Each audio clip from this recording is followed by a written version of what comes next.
మన ముకుంద జ్యువెలర్స్ కొత్త బ్రాండ్ పూర్వి అందమైన 18 గ్రామ్స్ బంగారు ఆభరణాలు దుబాటు ధరల్లో వివరాలకు సంప్రదించండి.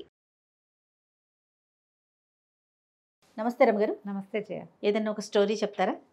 చేపల పంట చెప్తాం. చేపల పంట వెరైటీగా ఉంది. కైరో దేశంలోనట, కైరో మంది కదా. మంది కాదు, మన కథలు చాలా ఇలాంటివి ఉండవు. కావాలంటే దీన్నే మనం నేటివ్గా కూడా తీసుకోవచ్చు, కానీ కథ అలా ఉందని అలాగే చెప్తున్నా. గోహ అని ఒక ఆయన హాస్యగాడు, చాలా ప్రసిద్ధుడు ఆయన. ఇంచుమించు మన బ్రహ్మానందం గారు ఇదివరకు మొదట్లో ఉండేవారు చూడు, ఆ స్టైల్ అనమాట. ఆయన ఎక్కడికైనా స్టేజ్ ఎక్కితే జనాలు చచ్చిపోయి వాళ్ళ పొట్ట చెక్కలైపోయి, చాలా మంచి పేరుంది ఆయనకి, ప్రసిద్ధుడు. అయితే ఆయనకి ఎప్పుడో ఏదో మొక్కల పెంపకం మీద ఒక ఉత్సాహం వచ్చింది. ఆయన తనకున్న తోటలో అంతా చక్కగా బాగు చేయించి కొత్త కొత్త కొత్త కొత్త మొక్కలు నాటి వాటన్నిటి పూయించి కాయించుకుంటూ ఉండేవాడు. ఈయన తాలూకు ఈ సరదా తెలుసుకున్న ఫ్రెండ్స్ చాలామంది మనకి ఏది ఇష్టమో అది గిఫ్ట్లు ఇస్తుంటారు చూడు చాలామంది. రకరకాల పువ్వుల మొక్కలు, రకరకాల గులాబీ అప్పుడు అక్కడ గులాబీలు బాగా పూసేవట. బోల్డన్ రకాల మొక్కలు, గింజలు తెస్తే తర్వాత మొక్కలు వచ్చి పువ్వులు వచ్చేవి, చిన్న పొన్న కాయలు కాసేవి, అట్లా బోల్డ్ మొక్కలు గిఫ్ట్ ఇచ్చారు. ఆయన చక్కగా ఆ పని మీదే ఉండేవాడు. ఎప్పుడైనా సభలకు వెళ్ళేవాడు, కానీ మూడొంతులు ఆయన ఎప్పుడూ తోటలోనే కనపడేవాడు. ఏదో ఒక మొక్క గొప్ప తవ్వుతూనో, నీళ్లు పారేలాగా చేస్తూనో, గింజలు వేస్తూనో, మొక్కలు పెట్టుకుంటూనో ఈ గందరగోళంలో ఉండేవాడు. అయితే ఈ కైరో నగరంలో ఒక సంపన్న గృహస్థ ఒక ఆయన ఉన్నాడు.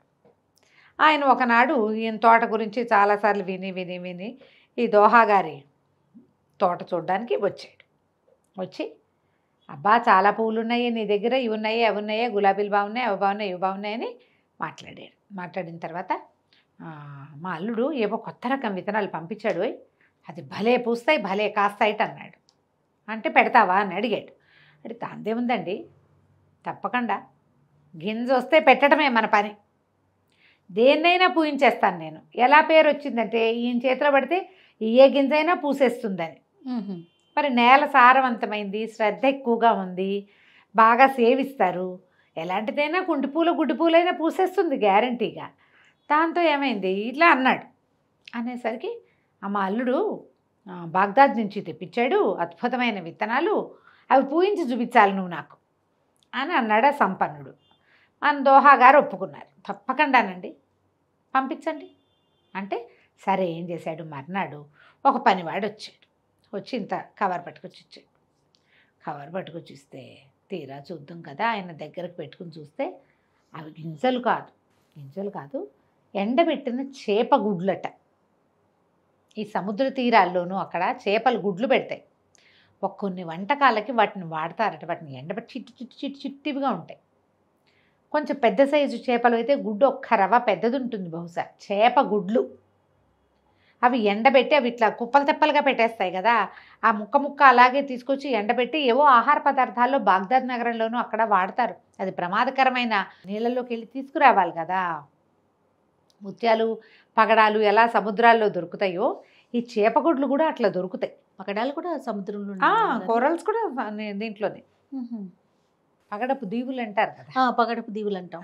ముత్యపు చిప్పలు, పగడాలు ఒక చెట్టుకో ఏదో ఒక దానికి ఇట్లా అలా, కోరల్స్ ఒక రకమైన రాయి లాంటిదే అట్లా పెరుగుతుంది, అది దాన్ని కట్ చేస్తారు. అవి చూసేసరికి కలిసి ఒళ్ళు మండిపోయింది. ఇప్పుడు రేపొద్దున వచ్చి నేను ఇచ్చిన గింజలు మొక్కలు ఏవి చూపించు అంటాడు. అంతే కదా, అంతేగా. బాగా ఆలోచించి అది గుడ్లు అవతల పారేశాడు. కొద్ది రోజులు పోయాక ఈయనకి ఒక దారిలో ఆ సంపన్న గృహస్థు కనిపించాడు. ఆయన లోపల వెటకారంగా నవ్వుకుంటూ, ఏమిటి దోహా, నేను పంపించిన చెట్లు మొలకెత్తాయా, గింజలు పుష్పించినాయా లేదా అని అడిగాడు. అడిగేసరికి పుష్పించకేమండి, అవి మరీ చిన్నవి కదండి, పాతిపెట్టి ఎండ తగలకుండా పిడతలు అని అంటారు, మన మూకుళ్ళు ఉంటాయి కదా చిట్టివి, మన ప్రమిద కంటే పెద్దవి, వాటిని బోర్లించాము, అన్నీ మొలకెత్తినాయండి మీరు పంపించినవన్నీ అన్నాడు.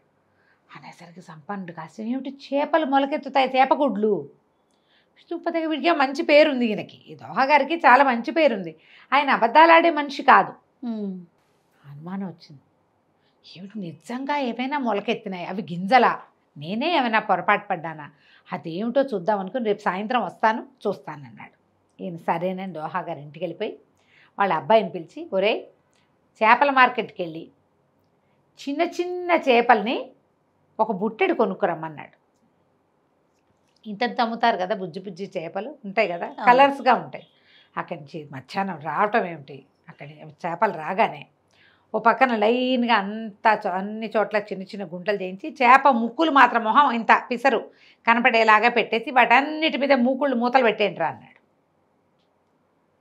ఒక 100-200 చేపల్ని పాతి పెట్టేశారు.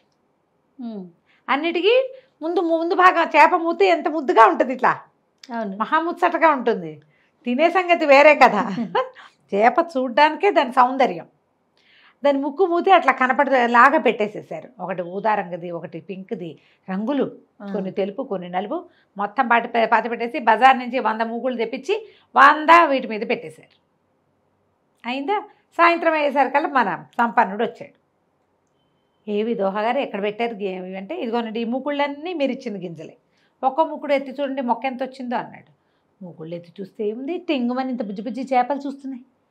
ఆశ్చర్యపోయాడు. మీ దొడ్లో పెట్టారండి అని అడిగాడు.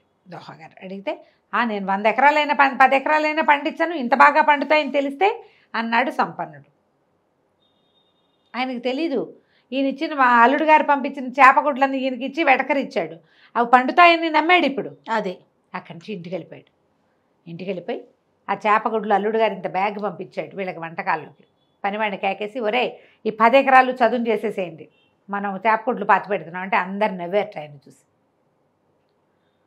అంతా తవ్వేశారు, చిన్న చిన్న గోతులు చేయించారు, గుడ్లు పాతి పెట్టారు. ఊరంతా నవ్వారు. ఆయన రోజు మూకుడెత్తి చూస్తుండేవాడు.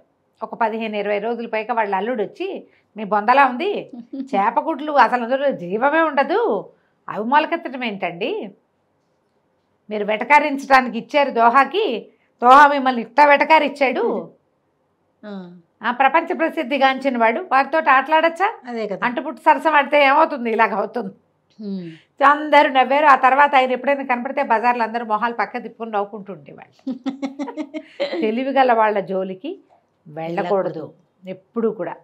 వాళ్ళతో వెటకారం చేయకూడదు. పులితో వెటకారం చేయొచ్చా, అదే కదా, పులి మీసాలు లాక్కూడదు. ఇగో ఇలా అవుతుంది. అది కంటికి మనం ఇంటికి. బాగుందండి. నమస్తే. నమస్తే.